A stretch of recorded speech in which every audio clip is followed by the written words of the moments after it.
Bilarmidingiz, 2 yil oldin 10 noyabr sanasida bor-yo'g'i shunday gildiyalar komandangiz bilan top 1 olish evaziga Groza evolyutsiyasini olishi mumkin edi.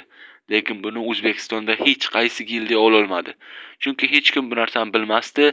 U paytda Kingfire kanali yo'q edi, yangiliklarni hech kim aytmasdi. Endi esa Kingfire kanali bor va yangiliklarni har kuni sizga aytib boradi. Videoni oxirigacha ko'ring.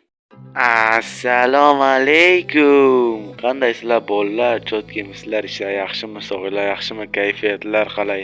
Albatta yaxshisizlar, chunki bugungi videoni ko'ryapsizlar. Bugungi videoni ko'rishga vaqt topganingizdan juda ham minnatdorman.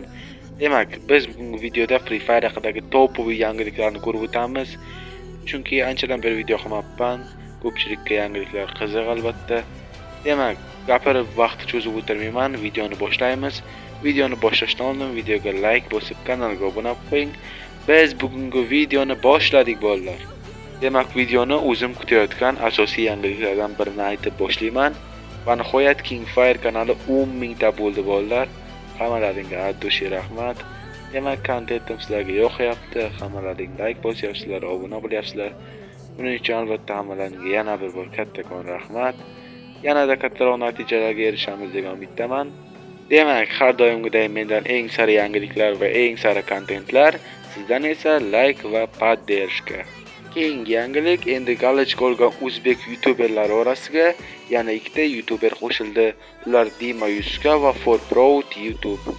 Albatta ularni galochka bilan tabriklaymiz va ijodlariga omad tilab qolamiz. Free Fire'ga yangi event kelganligini hammamiz ko'rdik va u eventda boshqa eventlarga qaraganda ko'proq bepul narsalar berilar ekan. Demak, ularda ham albatta chiqish sanalari bilan ko'rib o'tamiz. 26-may sanasida mana bunaqa bepul kuponlar olish mumkin va bu kuponlar bilan jackpot aylantirsa bo'ladi. Albatta imkoniyat kam, lekin bepul bo'lgandan keyin har nada. Aynan shu kuni, ya'ni 26-mayda mana bunaqa qo'zichoqli maska olish mumkin ekan bolalar. Oldin quyonli maska moda bo'lganda, endi qo'zichoqli maska moda bo'ladi menimcha. 29-may sanasida esa mana bunaqa bepul sumka olishimiz mumkin bo'ladi. Va aynan shu kuni mana bunaqa ko'rinishdagi bepul parashyut ham olishimiz mumkin. Va bu biz bepul olishimiz mumkin bo'lgan oxirgi narsa bo'ladi. Keyingi yangilik, agarda siz Grandmaster darajasiga chiqmoqchi bo'lsangiz, uyquni unutishingizga to'g'ri keladi. Gap shundaki, endi sezon kechki payt yangilanadi. Oldinlari kunduz yangilangan bo'lsa, endi kechki payt soat 2:30 dan 3 oralig'ida yangilanar ekan. Albatta o'zingizning fikringizni kommentariyaga yozib qoldiring. Chunki ko'pchilik men Telegramdagi obunachilarimga bu yangilik yoqmadi. Keyingi yangilik, Nero personaji yana kuchsizlantirilishi mumkin. Gap shundaki, ko'pchilik o'yinchilar bu Nero personajiga hate qilyapti. Ko'pchilikka bu personaj yoqmayapti. Shuning uchun razraботchilar yana so'rovnoma uyushtirdi. Qisqasi, o'sha so'rovnomada ko'pchilik o'yinchilar bu personajni hattoki yo'qolib ketishini ham xohlashyapti. Bilmadim, endi kelasi yangilanishda bu personaj kuchsizlantirilishi mumkin.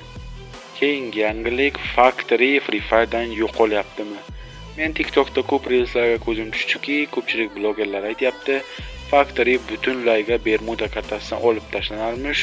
Lekin bu xabar yolg'on, to'g'ri. Factory olib tashlanadi. O'rniga esa shu futbolni eventda futbolni stadion qo'yiladi. Undan keyin event tugagandan keyin yana Factory qaytib keladi. Meni fikrimcha bu stadion Bermuda kartasiga emas, Nexterraga ko'proq mos tushardi. Numayda razraботchilar shuni tanlashibdi, lekin stadion chiroyli qilib ishlangan.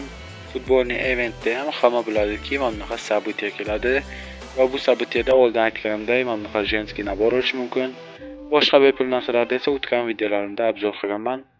Demak, futbolning event boshlanishi bilan Free Fire zagruzkasi mana bunday ko'rinishda o'zgaradi va e'tibor bering, orqa fondagi muzika ushbu eventning muzikasi bo'ladi.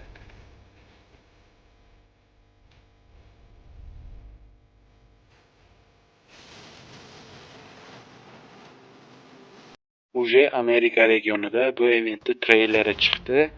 Buni o'zlaring ko'rishlaring mumkin.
Shunday qilib, futbolni event boshlanadi.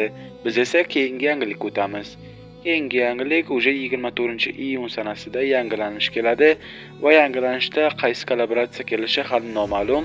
Lekin kollaboratsiya bo'lmas ekan, eski kollaboratsiyani ikkinchi qismi chiqar ekan. Aytaylik, Naruto'ni уже ikkita qismi chiqqan. Demak, Jujutsu Kaisen, Demon Slayer yoki-da boshqa bo'lgan kollaboratsiyaning ikkinchi qismi chiqar ekan. Уже hamma bilsa kerak, bu yil Free Fire 9 yoshga to'ladi va 24-iyunda bo'ladigan yangilanishda mana shu tadbir bo'lib o'tadi. Unda bepul magitskiy kub beriladi, yana boshqa bir bepul sumka, mana shunga o'xshash mayda narsalar bepulga beriladi bolalar. Har doimgidek bu yangilanishda magazin, drop, оружие kabi narsalarning skinlari o'zgaradi. Ularning obzorini men tayyorlab qo'yganman, bittalab ko'rib o'tamiz.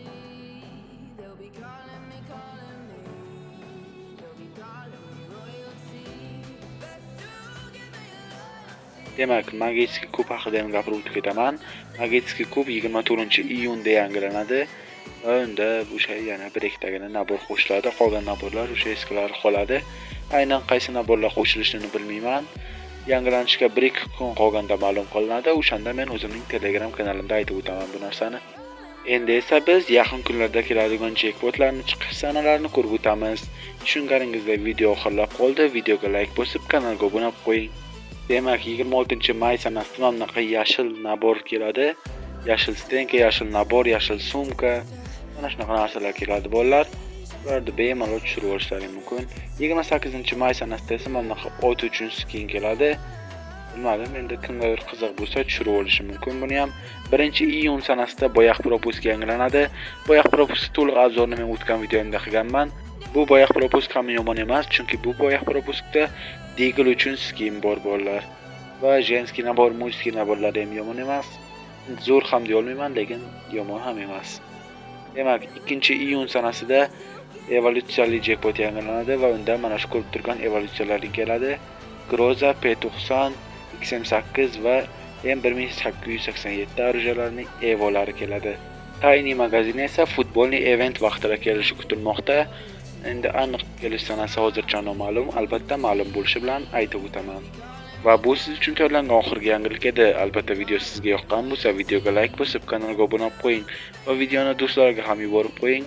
Va shu ishingiz bilan siz kanalimiz rivoji uchun o'zingizni hissangizni xushkan bo'lasiz. Video haqidagi o'zingizni fikringizni kommentariyaga yozib qoldiring va kelasi video nima haqida bo'lishi kerak, sizga qanday mavzular qiziq, buni ham kommentariyaga yozib qoldiring. Biz harakat qilamiz o'sha mavzuda video olishga. Siz Kingfire kanalida bo'ldingiz. Barchangizga sog'lik va omonlik tilagan holda bugungi videoni yakunlaymiz.